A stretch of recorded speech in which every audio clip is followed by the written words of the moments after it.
After 5 years of using an already used, fairly old 32-inch 1080p TV, I finally had it down me and I've replaced it with this, a 50-inch 4K Hisense TV. Now, I paid my own money for this. This is mine and gonna live in my living room for probably the next 5 or 10 years. And so I want to explain why I picked this one and why you might want to as well. And also some of the downfalls or downsides of going with, well, this one too. Either way, stick around and make sure you're subscribed for more videos like this one every Monday, Wednesday, Friday. And also, if you want to see a much higher end version of this, then you can check out the Philips Momentum 55, which is a 4K 120Hz monitor TV type thing. Now let's start with one of the most important parts, if not the most important, its price. I paid £349 for this, which is honestly astonishing for a 4K display in general. I mean, I've reviewed a fair number of 4K monitors and not many of them have been under that price point. So to have a 50-inch TV, a smart TV at that, cost that much is kind of crazy. Now, it's all well and good having a low price point, but if it's terrible, then what's the point? Happily though, this is far from terrible. Now, it's not exceptional, it does have some flaws that we will go over in a second, but it is more than adequate, especially for the price tag, and considering that if you wanted a Samsung or LG branded one, you'd probably be looking at £50 to £200 more for a similar spec model. So what keeps this thing from being exceptional? Well, the first one is the panel. It's just not quite as crisp as you maybe could hope for. I am a little bit on the spoiled side since I have seen some of the really fancy OLEDs, and I've also tested, like I said, that Philips Momentum 55, which is an incredibly stunning display.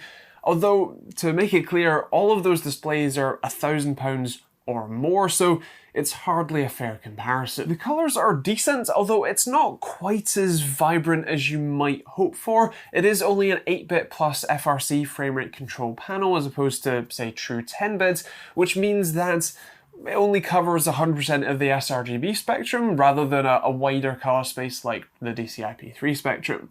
Either way, it's good enough for most consumption, but it leaves a little bit lacking. I would also mention that the brightness on this isn't fantastic. It does technically natively support HDR10, but honestly the panel and the backlight isn't really good enough to, well, make me want to turn HDR on. The built-in speakers are passable. They're two 8-watt bottom firing units that are fairly flat and fairly muted. And so if you did want to use this with a soundbar or a dedicated speaker setup, that would be better. They're certainly usable, but if you want to get the most out of the immersive viewing experience, then yeah, you want to use something else. With that said, you can use SPDIF, a 3.5mm jack, or Bluetooth if you want to add anything extra. The TV's OS is fine. It's called VidaU OS, which it's about as good as its name implies it is, to say passable.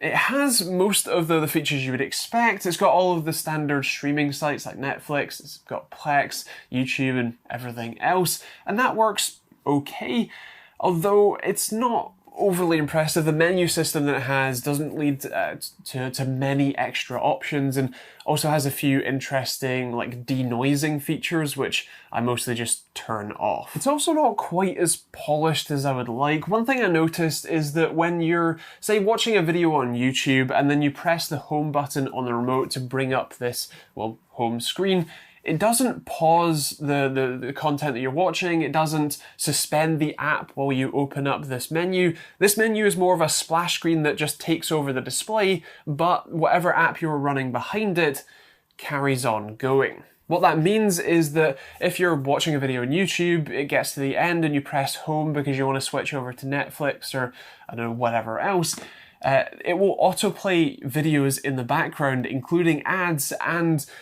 you'll have all of the audio with no easy way to control it. What you have to do is press back, then pause your content, then go back to the main menu, which seems like a bit of a weird way to do it. And on the note of YouTube, I did also notice that it seemed to be cropping YouTube videos sort of as if it had overscan turned on, which I didn't see any options that I could change to turn that off or to zoom it back out again, which was a little annoying. Basically, this will do anything a Roku will, including it even has Roku-style quick launch buttons on the remote. But I think I would prefer to have a Roku connected and use that instead, rather than the slight jankiness of this. So at this point, you're probably sitting there wondering why the hell I paid £350 for this thing if it's got all of those problems.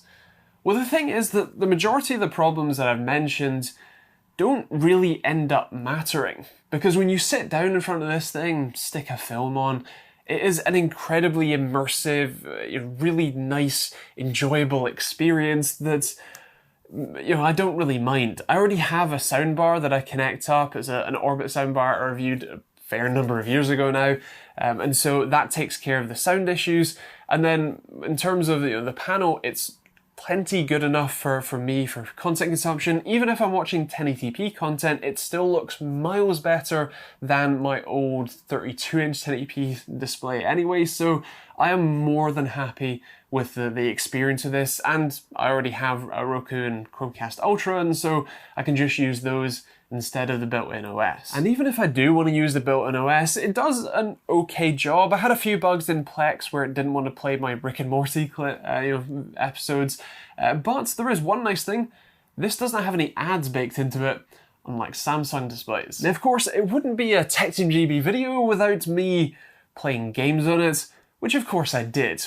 I was playing some CSGO with my Underdesk PC, which is just an RX 480, but in CSGO that's more than enough even at 4K, and it was a reasonable experience. Unfortunately, this doesn't seem to support FreeSync, which means that it was a pretty teary mess most of the time, and it was a little bit on the jittery side, which wasn't great, although with game mode turned on, the input lag I tested with my Time Sleuth was only about 4 milliseconds, which is really very good for, well, a TV. Also, in terms of the response time, once you factor in the backlight strobing that seems to be on potentially just with game modes, that was running at around about 7 milliseconds of black to white response time, which is, again, pretty decent considering this is a 50-inch TV that's certainly not a gaming display. All things considered, I'm not sure that there is a better value on the market right now, at least for this sort of display. Sure, it's fairly average overall. It doesn't have 4K 120Hz, it's not an OLED, and it doesn't have FreeSync, but when you factor in the price, it makes it pretty hard to ignore. Of course, those are my thoughts, and like I said, I'm a little biased since I actually paid for it, so feel free to let me know if I missed a trick and there's a better value proposition on the market instead, and let me know what you think of this display or this TV too. Is this one you'd pick up yourself, or would you go with something smaller, 43-inch for example, or maybe something bigger or something fancier OLED?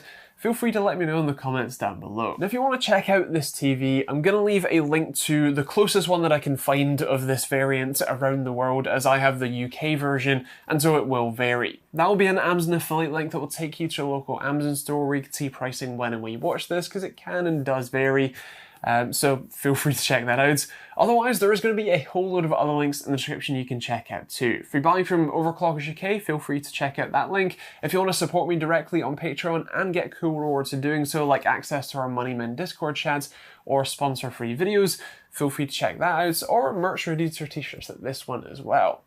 Otherwise, I'm going to leave the Philips Momentum video over there for you to check out if you want to spend £1,000 instead of 350, and feel free to hit that subscribe button for more videos like this one. I promise to not do any more massive displays for the next week or two anyway. Either way, thanks for watching. If you've got any questions, feel free to leave those in the comments down below. We'll see you all in the next video.